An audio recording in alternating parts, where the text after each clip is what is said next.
Bienvenidos a esta clase de exégesis bíblica. Están todos invitados a toda la Hermandad Mundial de los Testigos de Jehová. Hoy vamos en esta clase a aprender en esta clase sistemática de exégesis bíblica. ¿Qué cosa es la exégesis bíblica? ¿Cómo nos va a ayudar a nosotros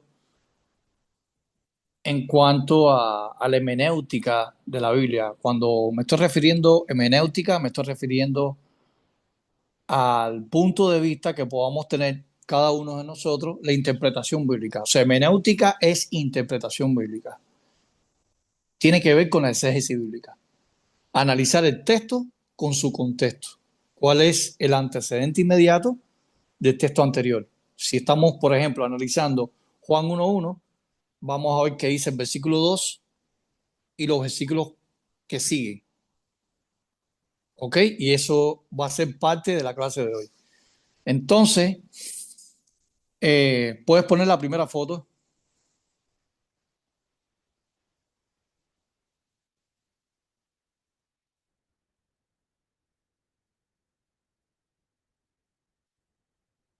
Muy bien, ahí está. Entonces, como ustedes pueden ver ahí, la exégesis bíblica tiene que ver con la tradición que requiere lo siguiente, o sea, implica análisis numérico de variables, cuantificación, modelamientos, análisis de palabras significativas en el texto, en el marco de traducción. Vamos a hacer una pausa aquí. O sea, ¿qué implica cada vez que abrimos la Biblia y analizamos un texto bíblico? Aquí la exégesis nos lleva a la idea de analizar el significado de ciertas palabras importantes en un texto. Por ejemplo, Juan 1.1. En el principio era la palabra estaba con Dios y la palabra era Dios. En algunas traducciones era divino y en algunas traducciones era un Dios. ¿Cuáles son las palabras significativas en el texto? La palabra logos, que es verbo. Eso es muy importante. ¿Y qué otra palabra puede ser significativa? Nada menos que el verbo. Era o estaba o existía. Más o menos le estoy dando esta explicación para que ustedes se vayan empapando de lo que tiene que ver con la exégesis bíblica. También la exégesis bíblica tiene que ver con el examen del contexto general histórico y cultural. O sea, ¿en qué momento se escribió ese texto? ¿Qué estaba sucediendo en ese momento? Tanto en el contexto histórico, geográfico y cultural. Así que la exégesis bíblica también es la confirmación de los límites de un pasaje y finalmente el examen del contexto dentro del texto. Por eso es muy importante que nosotros, como testigos de Jehová, cuando sostengamos una conversación con cualquier persona que estudia la Biblia o que pertenezca a otra denominación, lo fundamental es analizar su contexto. Y dentro del contexto tiene que ver la parte histórica, la parte cultural y la parte del marco de la traducción. Puedes ponerle ahora la segunda foto.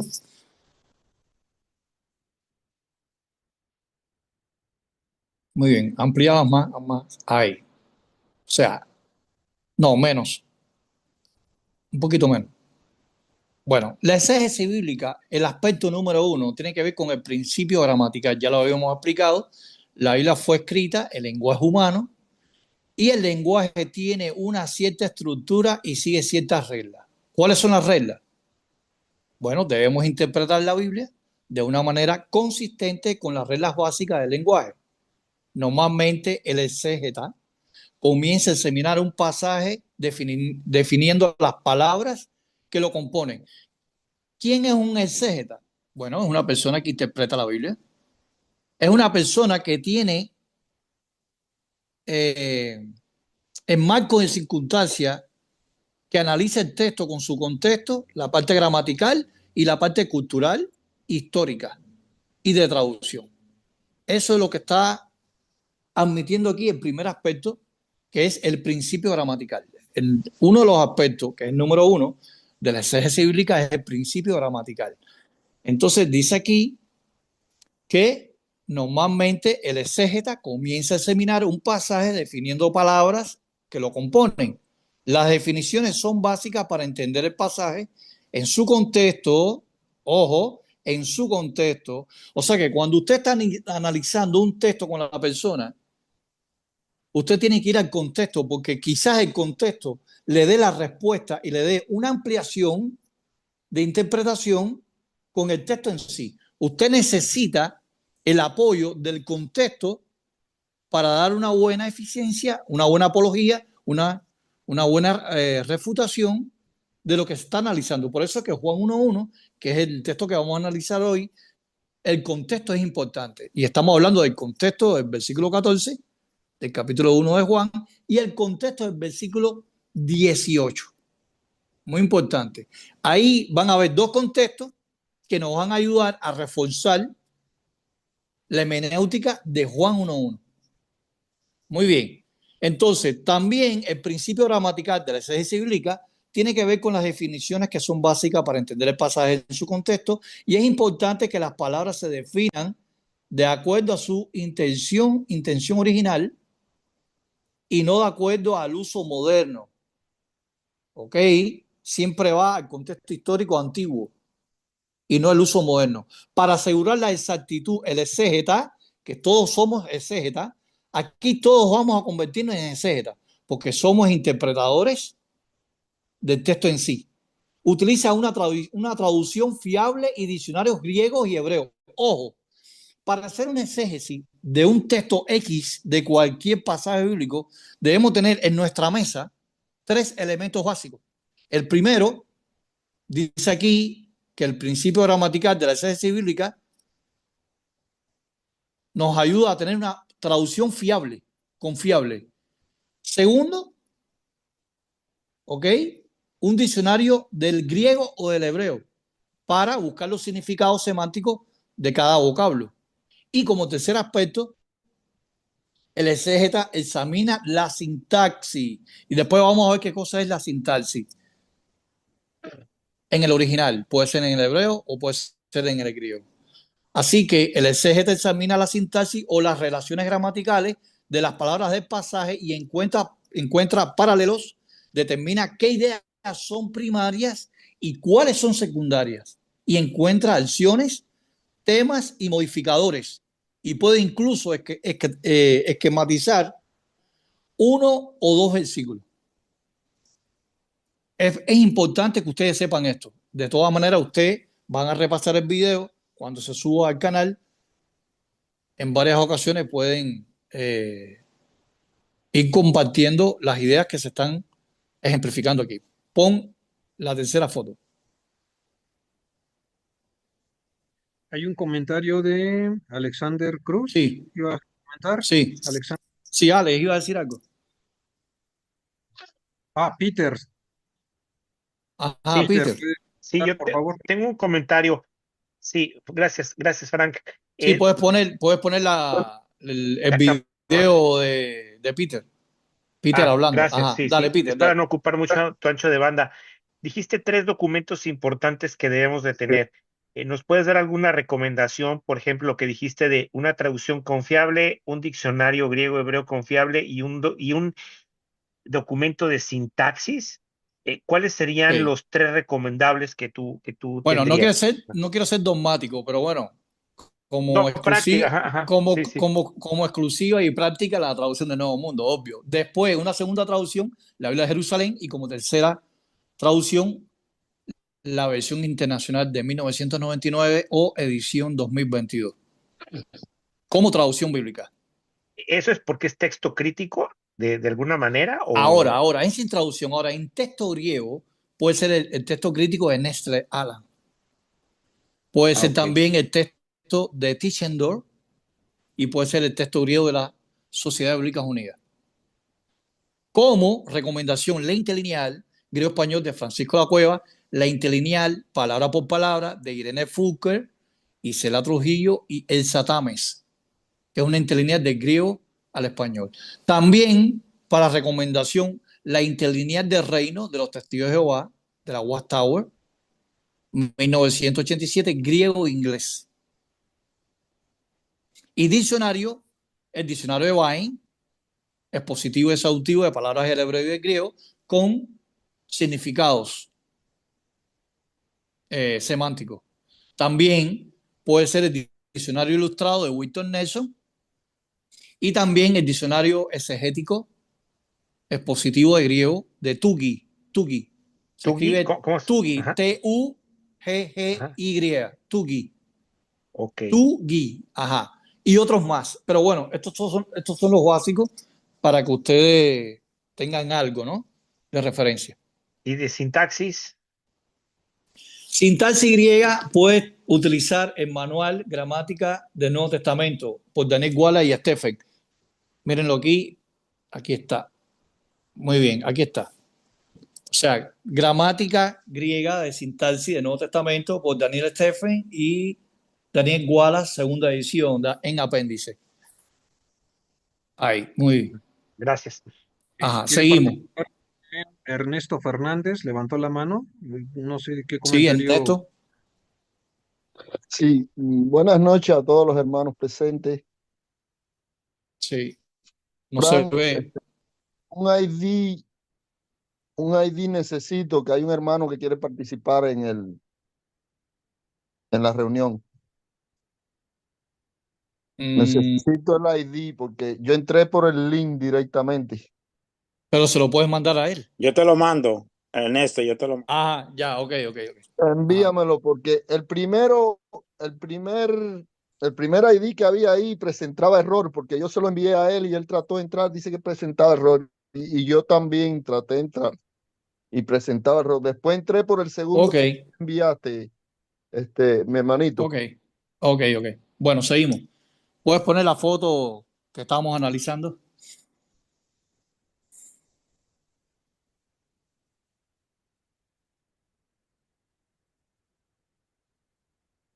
Muy bien, puedes poner la segunda, la otra que continúa. Aspecto número 2 de exégesis bíblica. No, 2, el número 2, ese es el número 3, el 2. Ese mismo es. Auméntalo, más. Muy bien. ¿Cuál es el segundo aspecto de la exégesis bíblica? El principio literal. ¿Qué cosa es el principio literal? Asumimos que cada palabra de un pasaje tiene un significado normal y literal, al menos que haya una buena razón para verlo como una figura retórica. ¿Qué cosas son las figuras retóricas? Bueno, la figura retórica es un recurso literario que se utiliza en las obras antiguas y en la Biblia está inundada de figuras retóricas. La figura retórica es lo que ejemplifica, por ejemplo, qué cosa es un símil, una enomatopeya, que significa una prosopopeya, una personificación, una metáfora, una hipérbole, una parábola. ¿Ok? Esos tienen que ver con lo que es la figura retórica. Así que el exégeta no se esfuerza en espiritualizar o hacer alegorías. Las palabras quieren decir lo que ellos dicen. Así que si la Biblia menciona un caballo, significa un caballo. Cuando la Biblia habla de la tierra prometida, se refiere a una tierra literal que se le dio a Israel y no se debe interpretar como una referencia al cielo. O sea, hay textos que son literales y hay textos que son simbólicos. Por ejemplo, el libro de Apocalipsis está lleno de simbología y de figuras retóricas.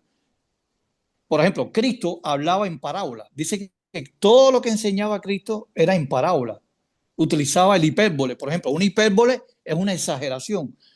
Usted, cuando lee la Biblia, es difícil que un camello entre por el hueco de una aguja, que un rico en el cielo. Ahí Jesucristo estaba utilizando un recurso literario que es la figura retórica de la hipérbole, que es una exageración. Dice que si usted tiene la fe de un grano de mostaza, podrá trasladar montaña. Eso es una hipérbole. Y entra con lo que tiene que ver con el pasaje, si es normal o literal. ¿Ok? ¿Puedes poner la tercera?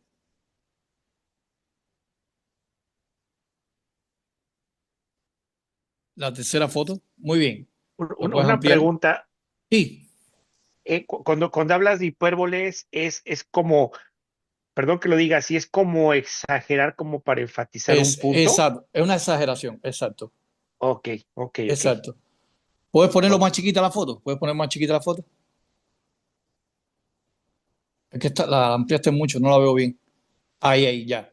¿Cuál es el tercer aspecto de la exégesis bíblica? Es el principio histórico. Ojo, con el paso del tiempo, la cultura cambia y los puntos de vista cambian. El lenguaje cambia también. Debemos cuidarnos. Van pasando los años, uno va entendiendo. Por Ah, ejemplo, hay, antes, si hay bien estábamos en un, 7, hay un micrófono abierto ahí. Ajá. Debemos cuidarnos de interpretar las escrituras de acuerdo a cómo nuestra cultura ve las cosas y debemos siempre colocar las escrituras en su contexto histórico, ya que el estudiante diligente de la Biblia considerará la geografía, las costumbres, los eventos actuales, incluso la política de la época en que se escribió un pasaje, y entender la antigua cultura judía puede ayudar a mucho a la comprensión de las escrituras, tanto también griegas. Para hacer su investigación, el exégeta, cada uno de nosotros, puede usar diccionarios bíblicos, comentarios y libros de historia. O sea que este tercer aspecto es importante y tiene que ver con el principio histórico, porque dice que las culturas, los tiempos cambian. Las palabras que se decían antiguamente en la era moderna ya cambian. Por ejemplo, antiguamente la palabra crear se decía criar, y criar se entiende como alguien que cuida. Por ejemplo, a un niño. Las traducciones antiguas como la Biblia del Oso de 1569 y la Biblia del Canto y el Nuevo Testamento de Juan Pérez de Pineda y el Nuevo Testamento de Francisco Encina y la Biblia alfonsina, los escritos de español arcaico tenían la idea, las palabras eran distintas en su significado. Lo que era para ese tiempo un significado para nuestros días hoy es distinto. Y estoy poniendo de ejemplo la palabra crear. Antiguamente se decía criar, no crear. Criar tiene un significado y crear tiene otro significado. Así que es importante, dice, el contexto histórico, el contexto geográfico, las costumbres, los eventos y incluso la época política. O sea, cuando usted estudia un pasaje bíblico que lo profundiza, usted va a transportarse qué época era, si antes de nuestra era o después de nuestra era, qué imperio estaba gobernando, si era Roma, Grecia, Medo-Persia, Asiria, Babilonia, Egipto, y usted se va metiendo dentro de ese pasaje bíblico y usted está viviendo ese pasaje bíblico porque usted está cumpliendo y está poniendo por obra todos los aspectos de la exégesis bíblica. Dice que entender la antigua cultura judía puede ayudar mucho a la comprensión de las escrituras. O sea, qué comían los judíos, cómo era su costumbre, cómo era el problema de cómo ellos trabajaban en esa época, qué tipo de comida comían, qué tipo de vestuario, indumentaria utilizaban ellos. Muy bien, hasta aquí estamos bien. ¿Hay alguna duda? ¿Alguien quiere decir algo para pasar al cuarto punto? Sin Bueno, dudas. vamos a No, pasar al cuarto. Sí, dime. no hay dudas. Sí, sí, dime. No hay duda, tú dices. Ajá, vamos a pasar al cuarto aspecto.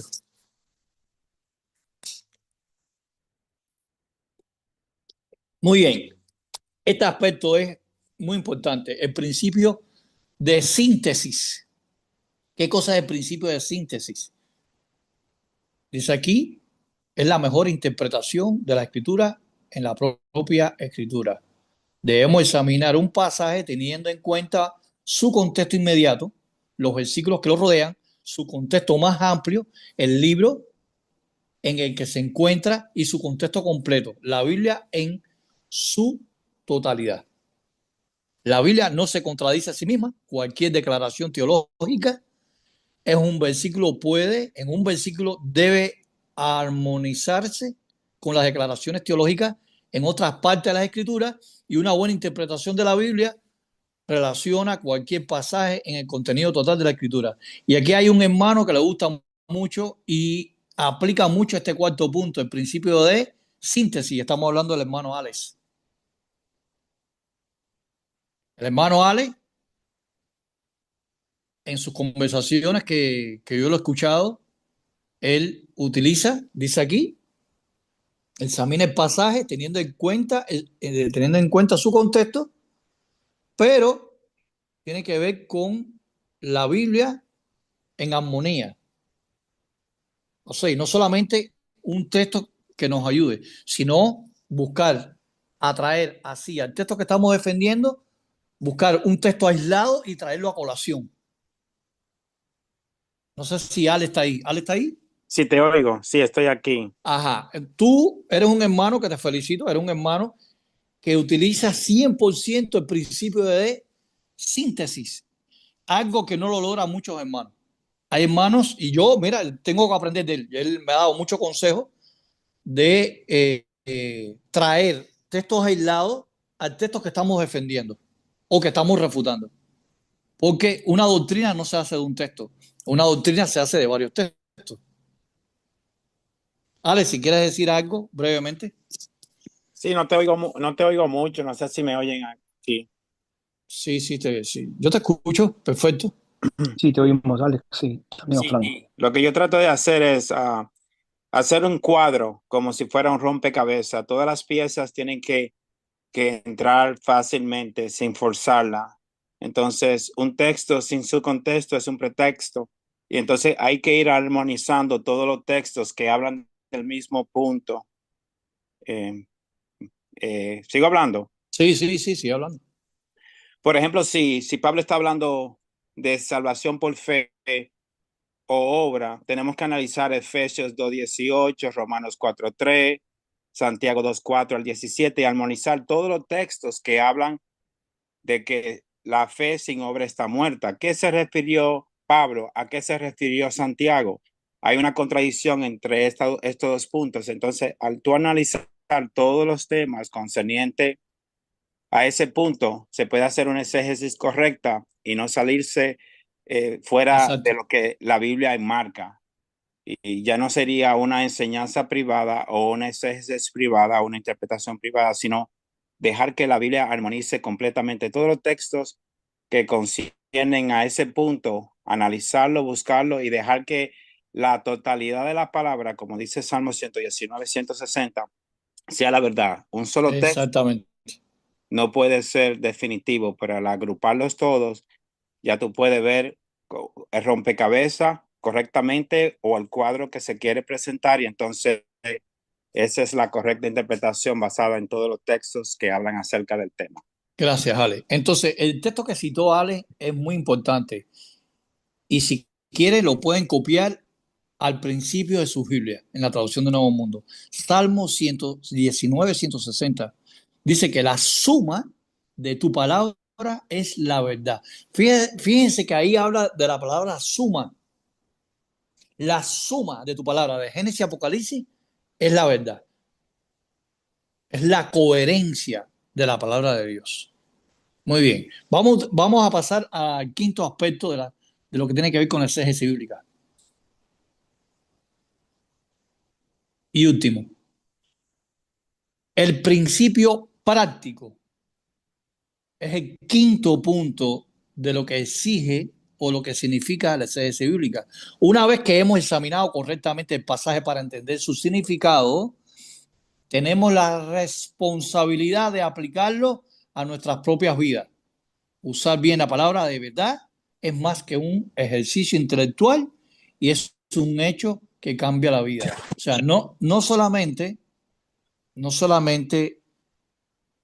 vamos a utilizar el texto para aplicárselo a otra persona o para explicárselo a otra persona, sino que el quinto punto, que es el principio práctico, es poner por obra, por acciones, lo que estamos aprendiendo. Entonces, estos 5 puntos son muy importantes para la exégesis bíblica. Vamos ahora a pasar en sí a lo que es la exégesis bíblica y puedes poner, por ejemplo, ahí Juan 1.1, la foto de Juan 1.1, que es el texto que vamos a analizar ahí. No, yo te mandé otra foto. Hay una que es más... No, sigues poniendo ahí, a ver, sigue poniendo. Sigue, ya no te mandé más, ¿no? No hay más.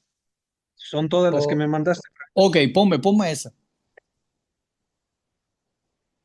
No, esa no. La de griego, Creo que no te la mandé, ya no me da tiempo mandártela. Ajá. Ahí. Bueno, esto que ustedes ven ahí es la morfosintaxis. Y ahora yo voy a explicar qué cosa es morfosintaxis. Yo te mandé la foto de la morfosintaxis. Nada más ¿No? no, nada más me enviaste 8. Es esta y la que está aquí. Esas son Ok, todas. me faltó la última. Bueno, aquí yo pongo fragmentadamente cada vocablo de Juan 1.1. Ahora yo, cuando se acabe esta primera parte, no sabe cuánto queda.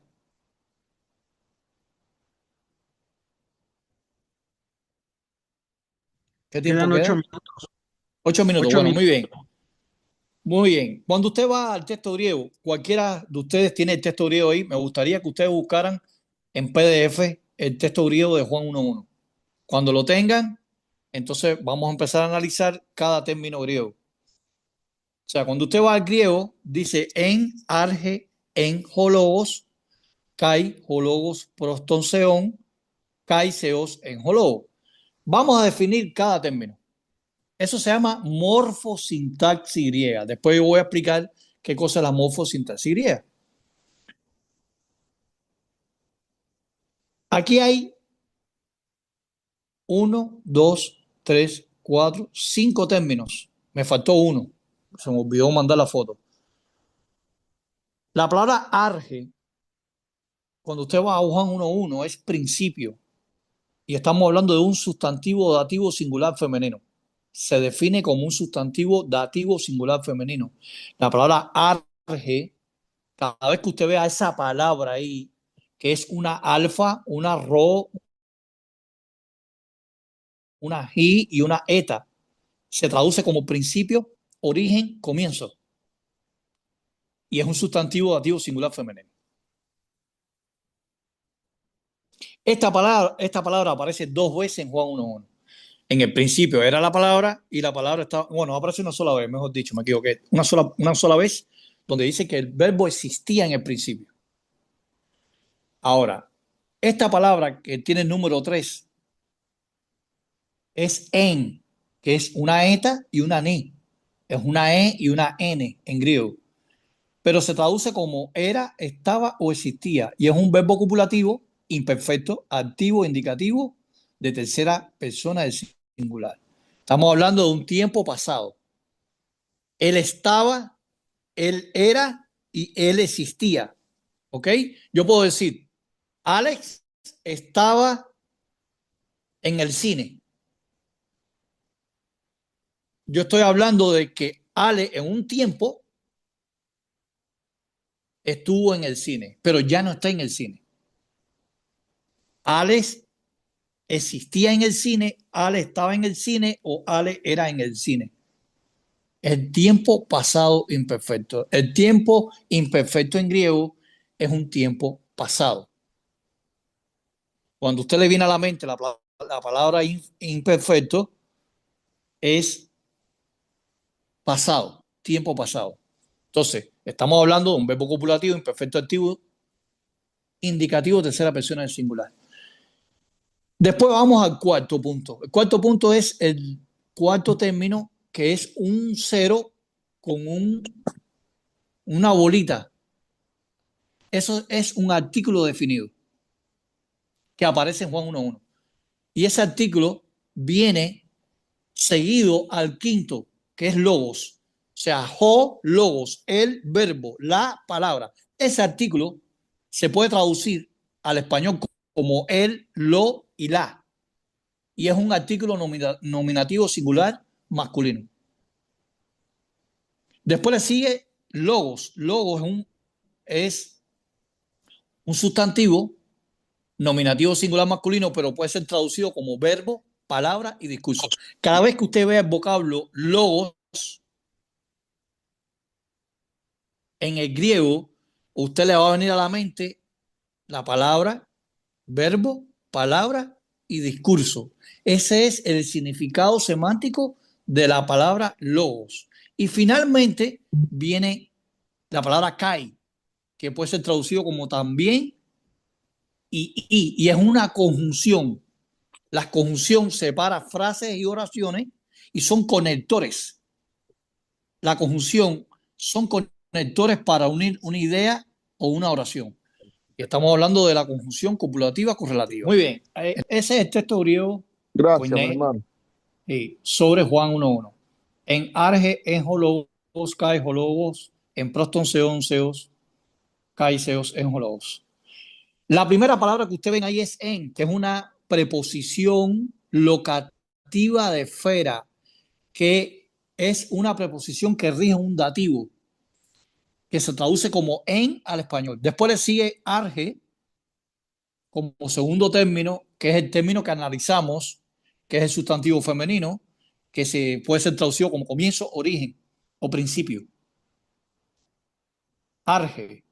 Después viene el verbo imperfecto, activo del indicativo de tercera persona del singular, en, que implica estaba, era o existía. Después le sigue hologos, que es un artículo determinante, nominativo, seguido de un sustantivo masculino singular, nominativo. Hologos, que puede ser traducido como la palabra, el discurso o el verbo. Después viene el conector, que es una conjunción, ¿ok? Copulativa, correlativa, que es y al español o también. O sea, la palabra kai, que ustedes ven ahí, que es una capa alfa y iota, para los que tuvieron en la clase de griego, es capa alfa y iota. Se traduce también o y. Después le sigue nuevamente el término hologos, no es necesario mencionar lo que significa. Después se vuelve a repetir el verbo imperfecto de tercera persona del singular. Y después viene la preposición pros, que es una pi, una ro, una omicron y una sigma, con un acento agudo por encima de la omicron, que puede ser traducido como con, se puede traducir como ante, se puede traducir como hacia, como punto de partida hacia adelante. La preposición pros es una preposición de lugar, pero es una preposición de asociación, de compañía. Yo digo, yo estoy con Alex en el parque. Yo y Alex estamos en compañía en el lugar que implica el parque. Cuando la Biblia dice kai hologos en proston seon y el verbo estaba con Dios, o el logos o el verbo, la palabra, porque la palabra logos puede ser traducido, como lo había dicho, mi a priori, como palabra, verbo y discurso. La palabra estaba con Dios. Se puede traducir, la palabra estaba hacia Dios. La palabra estaba ante Dios. La palabra estaba cara a cara con Dios. Porque la preposición pros que ustedes ven ahí, que es la pila, rola, ómicron y sigma, es una preposición de asociación de compañía de lugar. Y después viene kaiseos en hologos. Y el verbo era Dios, divino o un Dios. Hasta ahí entendieron, ¿verdad? Sí.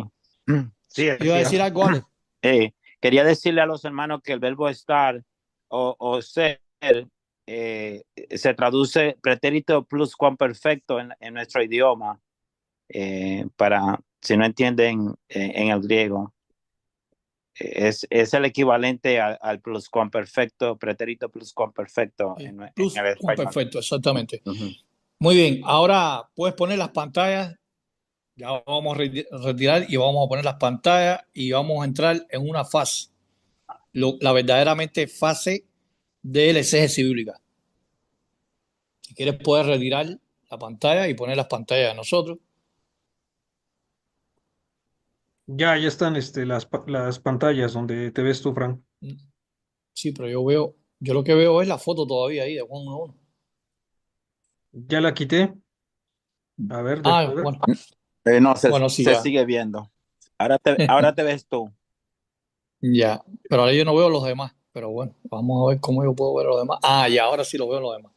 Muy bien, vamos a la parte importante. Yo voy a servir de distractor. Yo voy a ser el enemigo de ustedes ahora. Tú eres el abogado del diablo. No, tampoco así. Y vamos a utilizar Juan 1:1 con su contexto. ¿Cuál van a ser? Acuérdense de la exégesis bíblica en los 5 aspectos que estuvimos analizando. ¿Qué implicaría para nosotros Juan 1:1? ¿Cómo explicaríamos Juan 1:1? Los dos contextos que vamos a utilizar y lo vamos a incluir a Juan 1:1 es el verso 14 y 18. ¿Quién me puede leer el versículo 14? Juan 1:14. Yo. Léelo, vale. Espérate, déjame abrir la Biblia. Juan 1:14. Dice: de modo que la palabra vino a ser carne y residió entre nosotros, y tuvimos una vista de su gloria, gloria como la que pertenece a un hijo unigénito de parte de un padre, y estaba lleno de bondad y merecida y verdad. Muy bien, ahí está diciendo que el logos, cuando vamos al griego, dice logos. Dice ho, logos, egéneto, sar. Egéneto es un verbo copulativo que significa se hizo o hecho. Se hizo carne. O sea, ho logos, el verbo, egéneto, verbo, egéneto copulativo de hacer o existir. Sar es carne, viene de sarca, carne. Muy bien. Ahora, ¿quién me lee el versículo 18?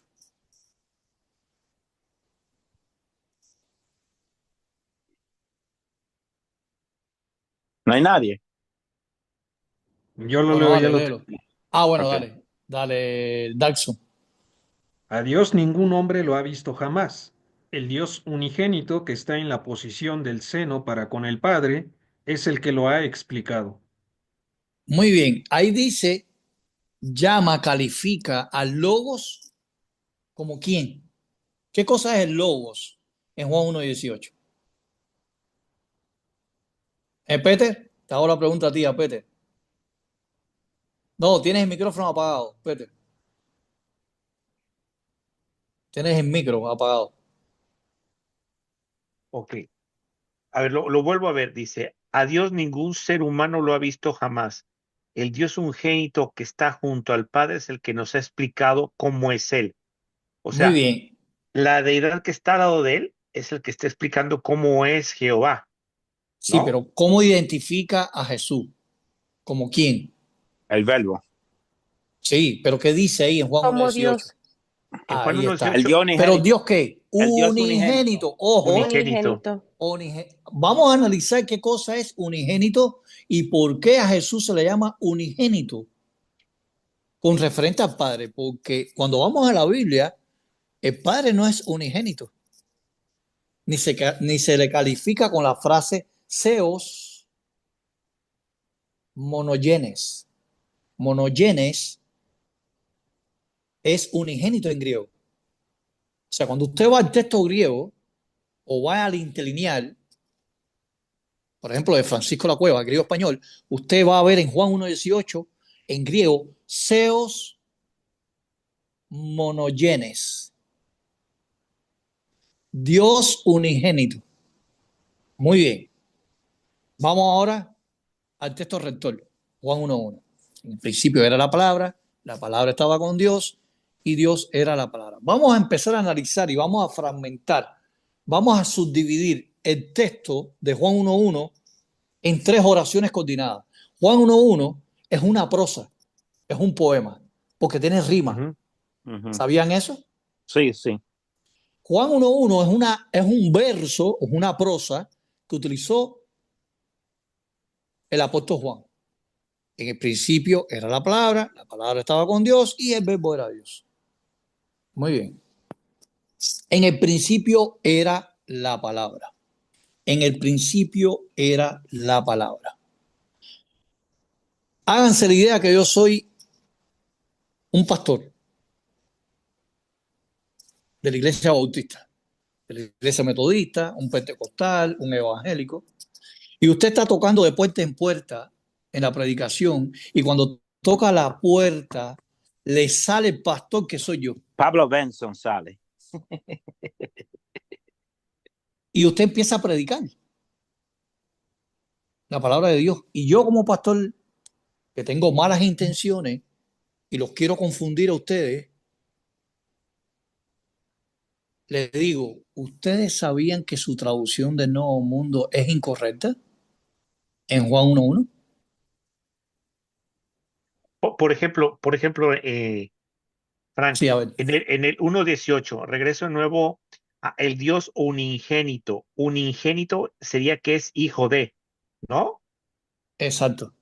O engendrado. Sí, pero después vamos O a pasar. engendrado de, Para o no hijo de, irnos. o sea, Sí. es que desde Sí. esa palabra es engendrado de o proveniente de, pero Sí, no único es hijo, significa único hijo. Ajá. Exacto. Entonces es el Exacto. único hijo. Pero es Entonces no es único lo hijo mismo engendrado. engendrado, o sea, engendró, Exacto. pero eso no significa ya que sea parte No, de lo mismo. es engendrado Se por engendra, alguien. ajá, así es, o sea, se Ya. engendró. Entonces ya desde ahí ya hay una separación, No, hay ¿no? una O sea, diferencia. una diferencia, ¿ok? Porque Cristo ok. no es la fuente. Cristo procede de la fuente, no es la Procede fuente. del Padre, ajá. Ahí está. Muy bien. Volviendo al texto, volviendo al análisis, yo le digo a ustedes que la traducción de Nuevo Mundo es incorrecta porque traduce mal la última oración. La palabra era un Dios, pero no vamos a caer ahora todavía. Yo, siendo el pastor, le digo, le hago esta pregunta a ustedes ahora, mediante la exégesis bíblica. Lo que estamos estudiando ahora, lo que estamos compartiendo ahora, es la exégesis bíblica. La exégesis bíblica tiene que ver el texto con su contexto, como había explicado en una ocasión Alex Cruz. ¿Ok?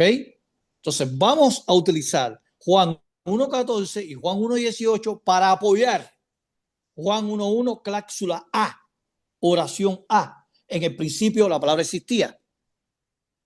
¿Ok? Yo, siendo el pastor, le digo a ustedes, la palabra existía, la palabra era, que en griego es en, que es un verbo imperfecto, indicativo, activo, de tercera persona del singular, que se puede traducir era, estaba y existía. Yo le hago esta pregunta. La palabra era, el verbo imperfecto, ¿ahí es temporal o atemporal? Mi pregunta. Atemporal significa eternidad y temporal significa no eternidad. O sea que hay un punto de partida de existencia a través del tiempo. No Es temporal. temporal. Es No, temporal. pero no, contésteme uno nada más y dime 20 segundos, Ernesto, dime. No es temporal. No es temporal. Muy bien. ¿Quién más me dice? Sí, es Yo, temporal, es temporal. Es Ujú. temporal. Sí. Muy yo, bien. yo, a ver, la frase era en griego en El es verbo- atemporal, lo que significa que no indica un punto de inicio o duración limitada en el tiempo. para ti Es es atemporal. atemporal, ajá, No es ¿no? atemporal. No. A ver, Porque si es atemporal, ojo, si es atemporal, ya ustedes perdieron la conversación. Ya lo refutaron ya, automáticamente. Porque a la vez que ustedes digan que Cristo es atemporal, ya Cristo se exentúa del tiempo y es espacio. temporal. Temporal. Es temporal, es temporal, es temporal, es temporal. O sea, el verbo imperfecto en era, estaba y existía, es temporal. Porque Cristo está sujeto al tiempo, Cristo fue creado. Cristo entra en el círculo de la creación. Cristo pertenece al grupo de los creados. Cristo Por, no se exentúa de la creación. por ejemplo, Frank, aquí buscando, dice, en griego el verbo en es el imperfecto de eimi, que significa ser o existir. Exactamente. Es el El, presente en mí. Verbo ajá, presente en mí. Ajá. entonces dice, el tiempo imperfecto describe una acción continua o un estado sin referencia o principio. El, o sea, según este diccionario, lo que estoy Sí. leyendo aquí así, Ajá. ¿no? Obviamente yo no sé griego, tú eres el profesor. No, no, no, no, no hay problema. No, yo no Y soy dice, profesor. Yo soy y dice, seminarista. y Frank, dice, y disculpa. dice, y dice, en contraste con el verbo geneto, dice, por ejemplo, en El el mismo géneto. capítulo, El Juan géneto. 1:3, se utiliza el verbo llegar a ser, o sea, Llegar a ser. géneto, El géneto. El géneto. para describir la creación, ¿no? Todas las cosas Sí. llegaron a existir por medio de él, o sea, es ese proceso de llegar a, no sé, puedes Bueno, volver a ahí, escribirlo de temporal hay a que temporal, analizar el ajá. versículo 3, pero todavía no vamos al 3. Sí, sí. Estamos en el 1, en la oración 1. ¿Cómo es que se llama el Disculpa. hermano? ¿Cómo se llama el hermano? Peter. Pedro, Pedro, Peter, ajá. lo que sucede es que atemporal y temporal para el mundo trinitario, el decir que es atemporal es que Jesucristo llegó a asistir en un tiempo en la eternidad y como no hay espacio en la eternidad, Ajá. entonces Jesucristo no fue creado. Cuando lo traemos a lo temporal, entonces demuestra que en un tiempo temporal, porque hacemos la exegesis que estaba diciendo el Claro. hermano Franklin. Cuando conectamos a Corintios 8:6, que dice que extra panta, todo procede del Padre, allí te das cuenta que si todas las cosas proceden del Padre, Cristo es una procedencia del Padre. So, antes de que Cristo procediera del Padre, no existía. ¿Ve? Y por lo tanto, tiene que ser temporal. Ese estaba. Porque si lo ponemos atemporal, alguien argumentará que entonces Jesucristo es eterno, cosa que la Biblia no dice porque ya Revelación 3:12, Hebreos 2:10-11 muestra que Jesucristo tuvo un principio y es por lo tanto que tenemos que determinarnos a demostrarle al amo de casa que es temporal y no Muy bien. atemporal. Muy Ujú. bien. Gracias, ok. Entonces, para no irnos del tema, entonces, cuando le hagan la pregunta a ustedes en la predicación, o puede ser en su centro de trabajo, un familiar, un amigo, que le diga que el tiempo imperfecto ahí es eternidad, significa eternidad, usted le dice que es incorrecto, porque ahí se está hablando de algo temporal. ¿Cómo podemos respaldar eso? ¿Quién me puede leer Juan 8:44? Yo te lo puedo Yo, leer, pero puedes ir al mismo Juan 1:10 ahí mismo, en el mismo el capítulo 1 y te da la No, respuesta. no, no, pero Sí, quiero sí. que vean algo curioso en Juan 8:44. Ah, sí, la misma gramática. Dalson, Yo tú puedes sé. poner el texto griego en pantalla. sí, Juan sí, 8:44, por favor. Un momentico. vale. O sea, Ponlo. dice, ustedes son hijos de su padre el diablo y quieren cumplir los deseos de su padre. Él en sus comienzos fue un asesino, no se mantuvo fiel a la verdad porque no hay verdad en él. Cada vez que dice una mentira habla de acuerdo con su forma de ser, porque es un mentiroso y es el padre de la mentira. Es lo que dice, Muy ¿no? bien. ¿Qué Biblia estás leyendo? ¿En qué Biblia lo estás leyendo? Traducción del Nuevo Mundo. Muy bien. Ahora, quiero que me lo lean en la traducción Valera 1960. Juan 8:44. ¿Quién me lo puede leer? Valera. Yo tenía la Valera por aquí. ¿Dónde la puse? Dalson, ¿qué tiempo falta para el segundo receso? Todavía tenemos bastante tiempo, Frank. Ok, Nada más, correcto. nada más que se me está complicando compartir la Juan interlineal. 8:44, la puedo leer yo. ¿Me escuchan? A ver, Hola, ¿me escuchan? Sí, sí, sí. Sí, la puedo leer yo si gustan. Hello. ¿No se ve? no se ve. A ver, denme tiempo, denme tiempo. Pon el logo Caslogo. El logo Caslogo. ¿Lo puedes poner en pantalla? Sí, pero el tema es de que Mira, lo tengo, pero no lo Juan, puedo compartir. No sé por qué No, se me está. está bien. No, no, no hay problema, no hay Juan, problema. Juan 8:44 dice, ustedes son del padre acusador y el deseo de su padre quieren poner por obra. Él es que el que es homicida desde el principio y que no ha permanecido en la verdad, porque en él no hay verdad. Cuando habla, habla su propia mentira, porque es Muy bien, mentiroso y padre de la mentira. muy No. bien. A Déjame ver, ver. ahí ya Sí, pueden ver sí, pero tienes que ponerlo más reducido. Está muy grande. más reducido, ok. No lo veo.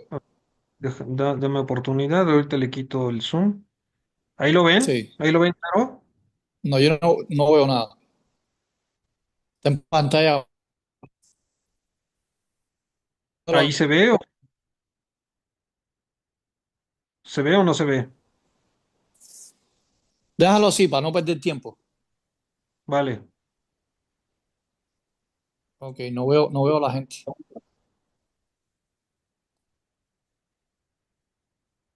No Ahí está. sé. Rubí, ¿estás ahí? Porque creo que decía no tienes internet.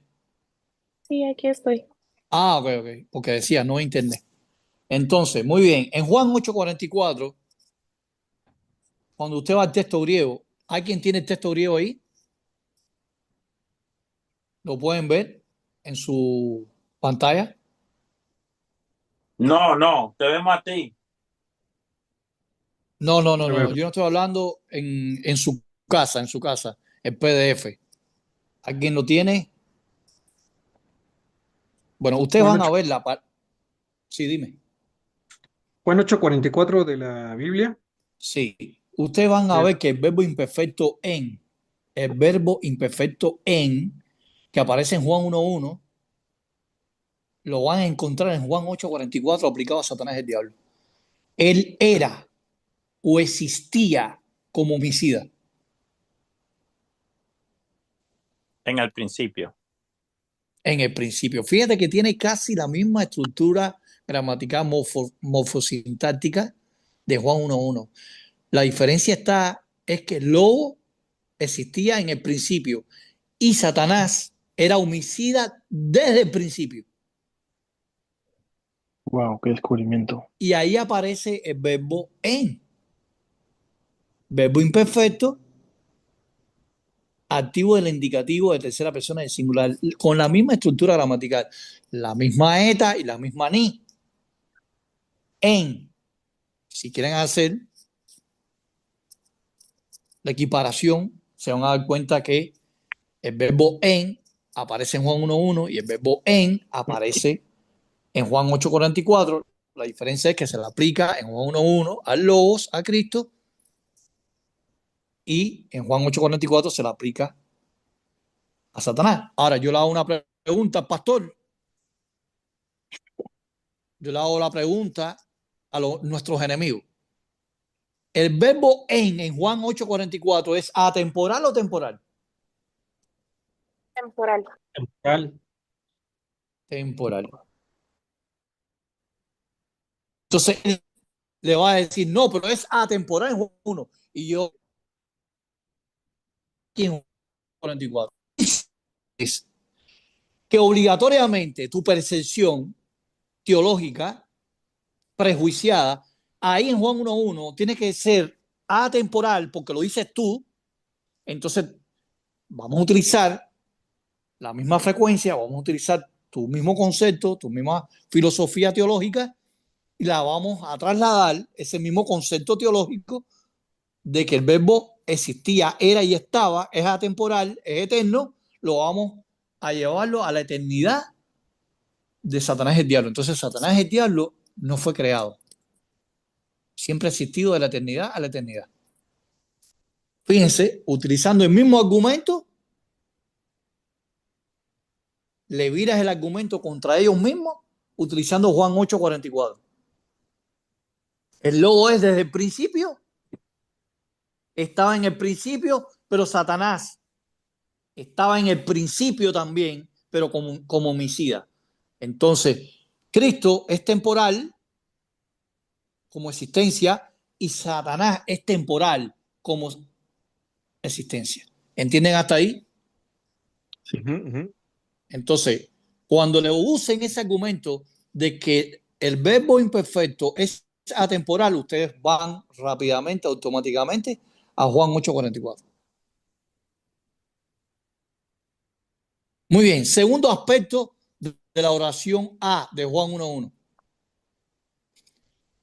En el principio la palabra existía. En el principio la palabra existía. Ellos dicen que el verbo en, volvemos nuevamente al verbo imperfecto, dice que es un tiempo oculto. Es un tiempo oculto en el tiempo. ¿Por qué razón? Porque ellos afirman que como el Logos estaba con el Padre, el Logos compartía la eternidad con el Padre. Y está la segunda oración. Y la palabra estaba con Dios. Si la palabra estaba con Dios, es que tanto el Padre como el Hijo son eternos. Se exceptúan de tiempo y espacio. Se exceptúa del mundo tridimensional, ancho, por largo y profundidad. O sea, ellos te unen la segunda oración para decirte que el verbo en la primera oración, en hologos, en arge, en hologos, el verbo existía en el principio, pero dice que el verbo existía más allá del principio. O sea, que el verbo es antes de ese principio, porque estaba con el Padre, estaba con el Dios. Y ahí es donde aparece la frase kai, hologos, en prostonseón. Y el verbo estaba con, hacia, cara a cara, ante Dios. Indicando que si estaba con Dios, estaba con el Padre, es eterno, es atemporal. ¿Ok? ¿Cuál es la respuesta para esto? Para esta segunda objeción. La segunda objeción, la respuesta sería que la preposición, la primera palabra que aparece en la morfosintaxis griega, sí, dime. Perdón que te interrumpa, Frank, está pausado tu video. Se pausó tu video. Yo O lo veo, sea, yo lo veo, No. no, yo lo veo, quizás es de parte tuya. Yo lo veo Él se bien. está moviendo, él se está moviendo. Yo igual lo veo bien. Puede Ok. ser tu El wifi de internet, aquel lado. el internet del hermano parece que no hay mucha señal. Ujú. la reunión va a terminar en 10 minutos. ¿Eh? Bueno, Menciona el vamos que a la salir reunión se terminará en 10 minutos. 2 minutos, 10 Tres, dijo minutos. 3. 3 minutos. 10, 10, 10. 10, 10 minutos. así es. Ustedes me ven, ¿no? Ustedes Sí, me te ven. vemos, tú estás bien, tú estás hablando, se te Muy ve el bien, movimiento, muy yo bien. te veo. Entonces, ¿cuál es la segunda objeción? La segunda objeción sería, fíjense que esto tiene que ver con explica. Estamos exprimiendo, cuando usted coge una naranja o coge un limón Perdón, Frank. y lo exprime bien. Frank, me sale un mensaje en tu pantalla que dice el ancho de banda de tu red es muy bajo. Tienes mala señal de internet. Ahí ya te ves bien. Ok. ¿Ya me voy bien ya? Sí, Ya pero te ves nosotros te bien. vemos bien, pero nosotros te vemos bien de aquí. Quizás el hermano, dependiendo de donde él esté, no te ve bien. Yo te veo Sí, ahora bien. cuando salgamos por tercera ocasión que entramos, volvemos de nuevo. Entonces, muy bien. La segunda objeción es que como el padre estaba con el hijo, está fuera del tiempo y espacio. Son eternos los dos. ¿Ok? Ahora, cuando usted va al griego, en arge, en hologos, la primera palabra, el primer término que aparece es una preposición locativa de fuera, que es en, que rige un dativo. Esa preposición, que es una epsilon y una ni, ¿ok? Si el apóstol Juan entendía que hay Cristo, si Cristo fuera eterno, no hubiera utilizado la preposición en, ¿ok? Y para eso, entonces, si el apóstol Juan, que creía en la Trinidad, que creía en la divinidad de Cristo como un ser supremo, eterno, que para ellos es el alfa y el omega, no tiene ni principio ni fin, para que Cristo fuera antes del principio, la preposición en debería sustituirse por la preposición pro. La preposición pro es una preposición de tiempo. Pro se deletrea como una pi, una rho, son consonantes, y una omicron. Pro. Pro se traduce como antes y se traduce como delante. Es una preposición de tiempo. ¿Entienden hasta ahí? En vez de decir en arge, debería decir pro argen.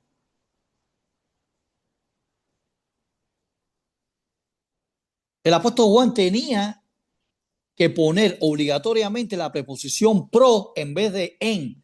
Tendría que poner la preposición pro, que significaría una preposición de tiempo. Cristo existía antes del principio. Entonces el texto diría, antes del principio la palabra era, antes del principio la palabra existía, antes del principio la palabra estaba. Y todavía eso no sería absoluto para determinar que Cristo fuera. Exactamente. Entonces, estos dos argumentos de Juan 8:44, donde aparece el verbo imperfecto en, para decir que hay un tiempo de inicio para Satanás, también hay un tiempo de inicio para Jesús en Juan 1:1. Muy bien, ahora vamos a ver algo interesante, impresionante, que muy pocos testigos de Jehová sabe de esto. ¿Sabían ustedes que hay traducciones trinitarias que traducen el verbo era un Dios? Igual que la traducción de Nuevo Mundo. ¿Sabían ustedes eso? Sí, sí, yo lo sabía. En inglés. En inglés, sí, yo la O tengo. sea, en español no hay ni una. Igual que la traducción de Nuevo Mundo. Pero en inglés. Guspy dice, y la Biblia de Moffat también lo tiene. Muy bien. Yeah. Daxon, ¿puedes poner ahí las fotografías que te mandé? Esas fotografías son del libro mío. De Juan 1:1. Ahí está.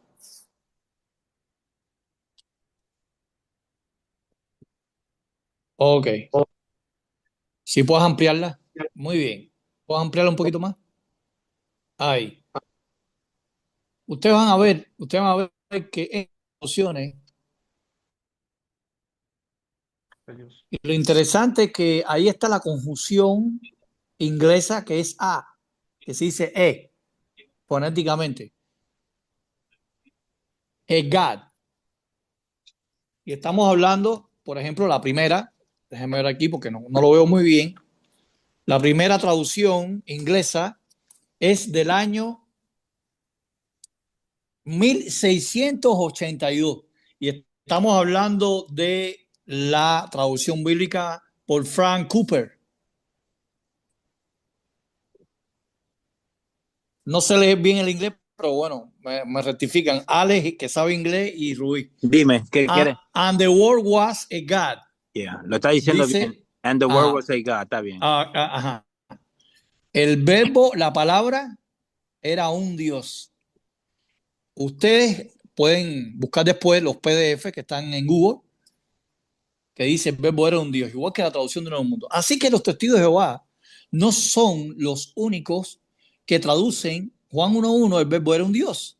Ya en el 1682 existía esta traducción, que es casi contemporánea a la Biblia del Cántaro de Cipriano de Valera, de 1602. ¡Wow! ¿Cuántos siglos pasaron? Del año 1682 al 2024. Ale, que tú eres rápido en matemáticas. ¿Cuántos años han pasado? Dime, que estaba lejos. ¿Qué me decías? Del año 1682 al 2024, ¿cuántos años van? Dale, que tú eres rápido en matemáticas. Del 18. Un aproximado. 300, de 1600. De 1682 al 2025. Ok. 300, casi 340 años. Wow. En el año 1600 no existían los testigos de Jehová, vaya, como organización terrenal en este aspecto, ¿no? Como testigo de Jehová hemos existido desde Abel. Abel fue el primer testigo de Jehová. Pero esta traducción que ustedes ven, el primer cuadro es en 1682. La segunda es en 1687. Y estamos hablando de Petrus Langedu, otro traductólogo de Juan 1.1. Después viene la traducción bíblica de Reinier Roleu, 1687, que dice a God. O sea, and the word was a God. La palabra era un Dios. Y es fechada de 1687. Es el tercer recuadro que ustedes ven. Y el cuarto recuadro es 1800. ¿Ok? Y estamos hablando de la traducción bíblica por el traductólogo John Hill, 1800. Y traduce Juan 1.1, o sea, and a God was the oracle. Oracle, no sé cómo se dice. El oráculo. Oráculo, ajá. Es, efectivamente. Y estamos hablando de 1800. Pasa la segunda foto, por favor. La segunda foto son 4 traducciones inglesas, pero una es de 1807. Y es de la traducción por Peter Monster Timothy Henry. Se llama esa persona. La primera que ustedes ven ahí. La segunda de 1808. Richard Taylor. And the word was a God. La tercera es de 1823. O sea que yo cronológicamente estoy poniendo las traducciones a través de los tiempos, que no son los únicos los testigos de Jehová que traducen Juan 1.1. La palabra era un Dios. Ya existían personas que tenían ideas trinitarias que tradujeron así la Biblia. El diaglotón enfático también lo dice. El diaglotón enfático es 1824, pero muy bien. Después viene la de 1828 y estamos hablando de Winter Henry. 1828. And a God was. Dice ahí. Pasa a la otra página. La tercera foto. La tercera, 1864. 1864, 1891 y 1896. Estas 4 traducciones dice a God, un Dios. Y fíjense que la palabra God Está en minúscula. Está en minúscula la que dice número 11. Bible 11. O sea, la Biblia número 11 o traducción número 11. Pone God en minúscula como lo hace la traducción de Nuevo Mundo. La palabra Dios en inglés, la Biblia inglesa, traducción de Nuevo Mundo, pone God como Dios minúscula. Interesante, ¿verdad? Pasa a la siguiente foto. O sea, ya vamos por la número 13, 14, 15 y 16. Estas 4 traducciones en esta fotografía, no, pone un poco más chiquita porque la de arriba no se ve bien. No, más chiquita. Más chiquita. Ahí. Entonces estamos hablando 1901, 1901, 1908 y 1909. Fíjense la fecha. Y todas dicen Egad. Egad. Un Dios. La diferencia está que la ponen en mayúscula. Pero no importa. Dice un Dios. O sea, el artículo indefinido está determinando que Cristo es un Dios dentro del grupo de los dioses. Recuerden que la Biblia en el Salmo 138.1, Salmo 97.7, Salmo 8.5 llama Elohim a los ángeles, que en griego es Seoi, que es un sustantivo plural, nominativo singular, masculino. Seoi aparece en la Septuaginta griega. Salmo 138.1 dice que Dios está en la asamblea de los dioses. Cuando va a la Septuaginta griega, dice ángeles, angelos, angeloi, que está en plural. Vamos a la siguiente foto.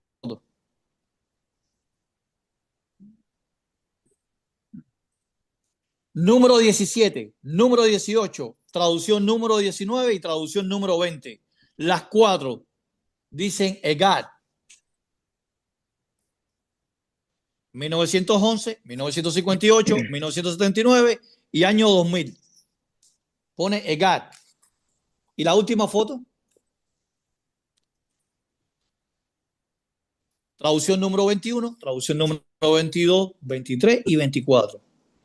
Estamos hablando de la primera traducción aquí en esta página, que es la traducción por William Hartwell.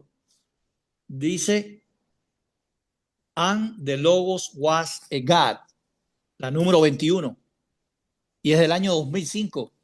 Después viene año 2006, 2013 y 2018. Increíble. Fíjense que la 23 y la 24, la 23 dice aquí, and a God was the logos. Y la última es la versión del nombre divino, escritura griega cristiana, PDF, y es de México, por Jimmy Peraza. Pero no es una traducción mesiánica.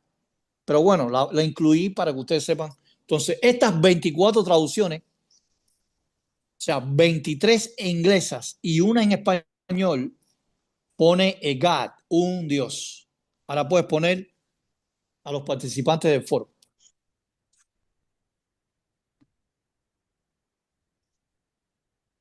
¿Qué opinan de estas 24? Ahí está Rano. Rano, ¿cómo estás?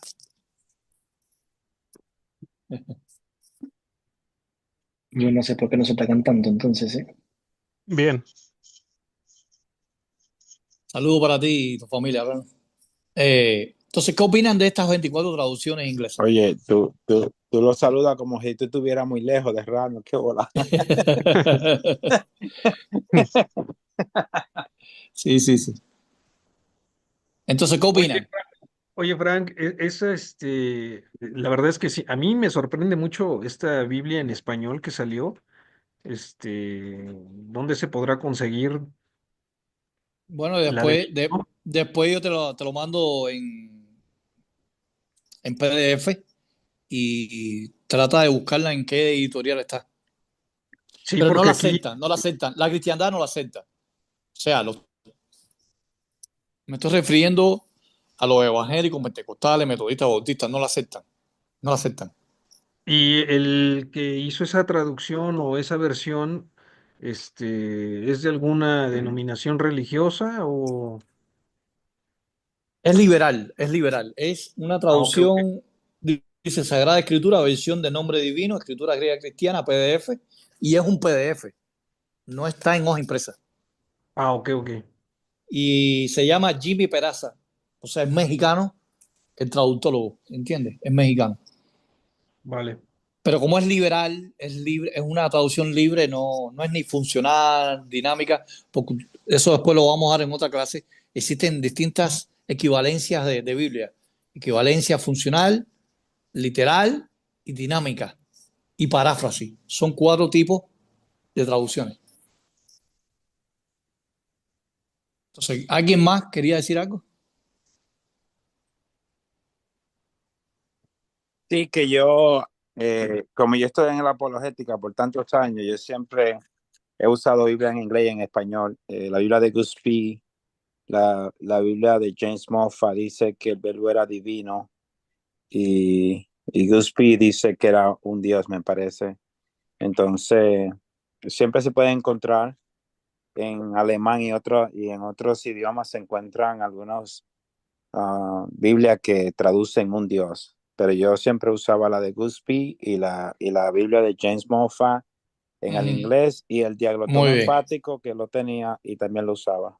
Ok, entonces vamos a pasar a los 2 textos de Juan 1.14. En Juan 1.14 dice que el Logos se hizo carne.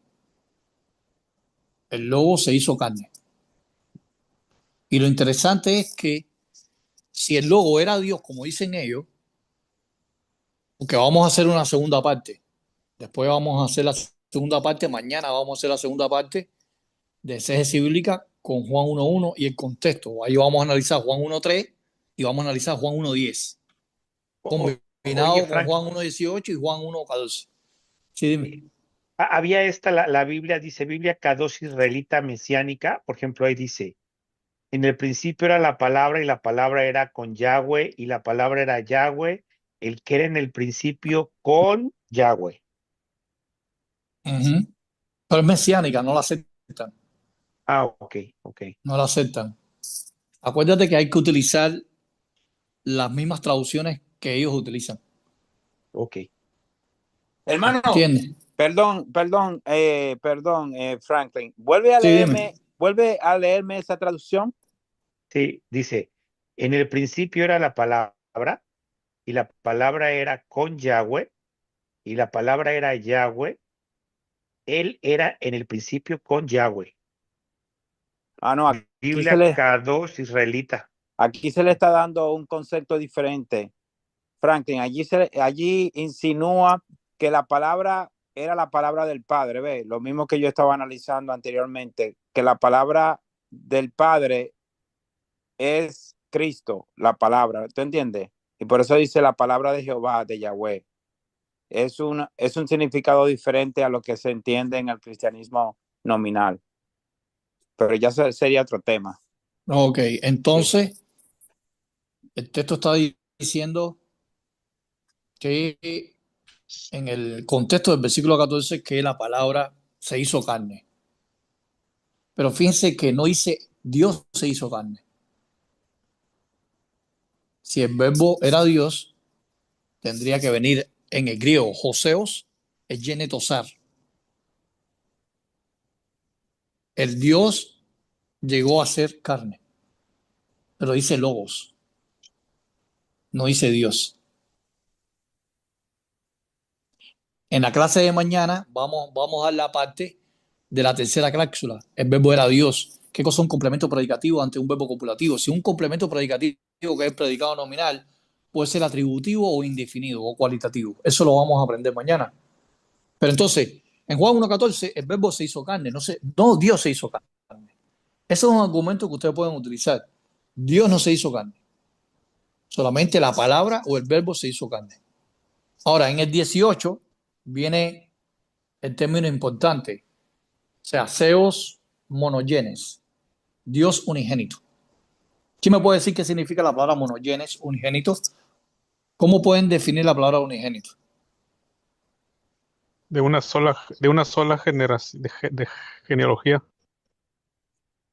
Único, Único hijo. Ajá. único procreado, único Único procreado. hijo. Único Hey, hijo.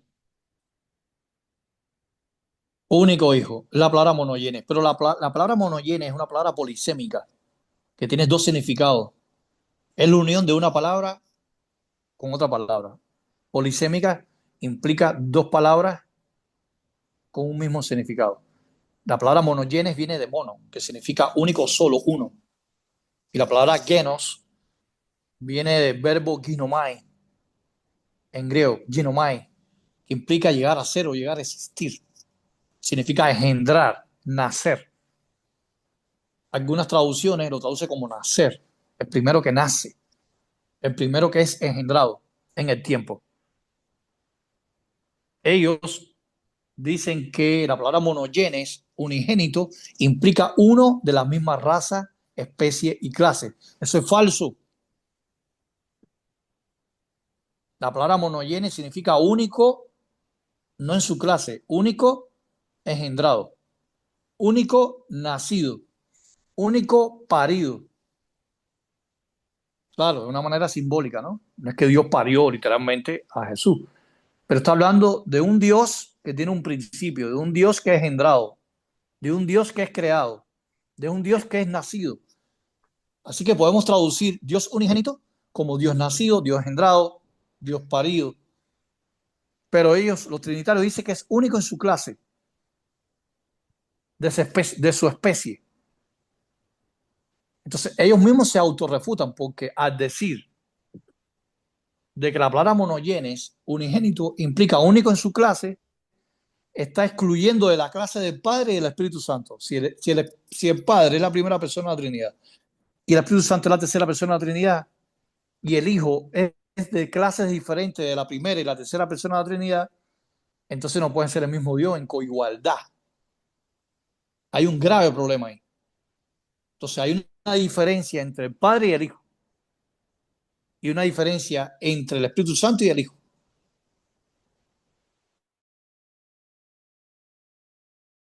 Padre, la Interesante, Frank. Enrique Gómez nos pregunta, ¿mañana a qué horas va a empezar la tercera clase? No, si es Sony, así a la misma hora, por ahí más o menos, 7 de la noche, hora mía. Sería Vale, vale. 8, 9 horas de ustedes.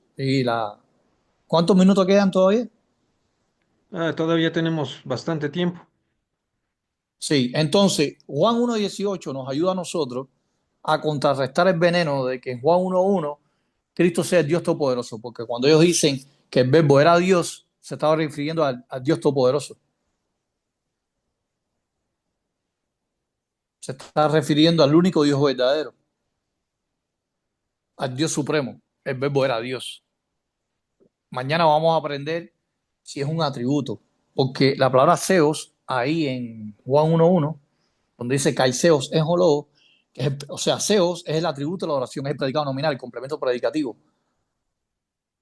Zeus se puede convertir en un atributo como poderoso, como por ejemplo la traducción israelita nazarena, que es judía mesiánica, traduce el verbo era poderoso. O sea, de ser un sustantivo pasa a ser un adjetivo, como un atributo de Dios. Por ejemplo, yo digo, Ale es poderoso, Ale es albañil, Ale es carpintero. Es un calificativo que le estoy dando a Ale. Entonces, cuando la Biblia dice que Cristo es poderoso, no es lo mismo decir que era Dios o que es poderoso. Entonces, el sustantivo Dios puede cambiar a un adjetivo, un atributo, como un ser poderoso. Está atribuyendo a Jesús como un ser poderoso. Entonces, eso es lo que quería compartir con ustedes en esta primera clase de exégesis bíblica sobre Juan 1:1, 14 y 18. ¿Querían decir algo ya finalmente, antes de despedirnos?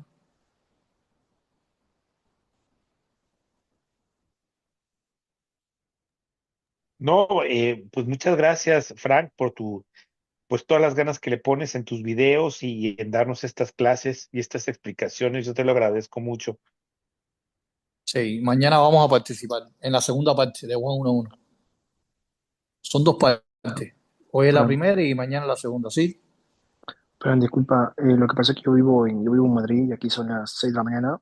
Más o menos, ¿sobre qué hora haréis el directo para más o Imagínate que menos? si es a las 6 de la tarde, hora mía, serían como 8 horas de diferencia. Sería ya muy tarde para ti. Claro, no, por eso yo es que si me puedo organizar, me pongo una alarma y me levanto pronto. O sea, esa parte no te preocupes. Porque Está es un bien, tema que me interesa mucho. O sea, me gusta cómo lo explicas y así pues me viene genial a mí está para... bien, está bien. Entonces, bueno, gracias a Pete San Martín, Enrique Gómez, Alex Cruz, Ernesto Fernández y Daxon. Mañana nos vemos. Así que Daxon ahora. Bueno, Franklin, dime. quería añadir que en la cláusula de Juan 1:1, allí se estipulan dos dioses, cosa que Justin Martin dice en sus escritos. Aquí no está hablando de dos prosopón, no está hablando de dos personas, sino de dos dioses. Y aunque la cristiandad no lo quiera aceptar, el hecho de Juan 1:1 es ser traducido de la manera que dice que el verbo siendo Dios estaba cara a cara con el Dios, demuestra que hay dos dioses y es algo que podemos usar contra las refutaciones de los trinitarios. Eso se lo podemos explicar un poquito más detallado después. Está bien, está bien. Uh-huh. Bueno, entonces que pasen una feliz noche y que Jehová los bendiga a todos. Hasta luego. Nos vemos. Cuídense.